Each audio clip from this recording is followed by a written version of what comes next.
بالرغم من المصائب التي وقعت على الشعب العراقي، ولكن الشعب العراقي لا يتنازل عن قضية القدس لأن يعتبرها من أهم القضايا التي تهم المسلمين. في الجمعة الأخيرة من شهر رمضان المبارك تحشدت الجماهير المناهضة للصهاينة المحتلة الأراضي الفلسطينية تلبية لنداء الإمام الخميني قدس سره في نصرة الشعب الفلسطيني المسلم، فقد لبت منظمة بدر في ديال النداء وخرجت بكوادرها مطالبين الأمم المتحدة بإيقاف نزيف الدم الذي يسيل يوميا على الأرض العربية المسلمة المحتلة.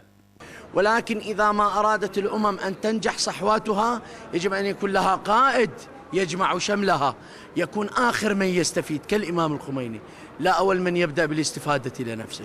ويوم القدس حقيقة هو ليس كأي يوم، هو عبارة عن توجيه رسالة إلى الأمم المتحدة المتناسية المتجاهلة لهذه الدماء والمجازر. نحن نريد أن نحيي هذه المشاعر والضمائر الميتة، خصوصا الصمت العربي الذين إذا بكى واحد من السلاطين المدمرة للإنسانية تباكوا وبكوا عليه أياما وليالي. الخلافات السياسية والتاريخية والمشكلة الإنسانية في فلسطين منذ احتلاله وإلى يومنا هذا تعتبر جزءا جوهريا من الصراع العربي الإسرائيلي وما نتج عنها من أزمات وحروب في منطقة الشرق الأوسط. هذه المشاكل التي عصفت في المنطقة في الآونة الأخيرة ما هي إلا نتيجة للتفكك الذي عمد الكيان الصهيوني من أجل خرق الحكومات العميلة التي حقيقة لها الباع الطويل في مساندة الكيان الصهيوني من أجل تفريق وحدة المسلمين.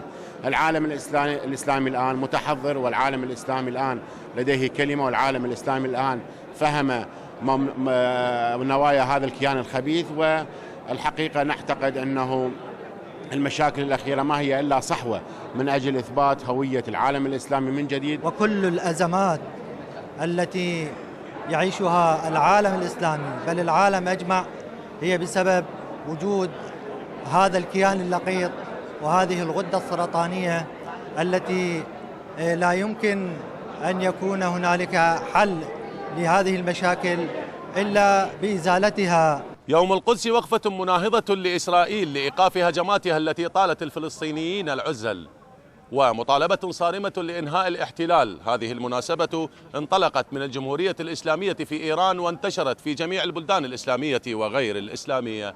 كريم القيسي، ديالى، الغدير.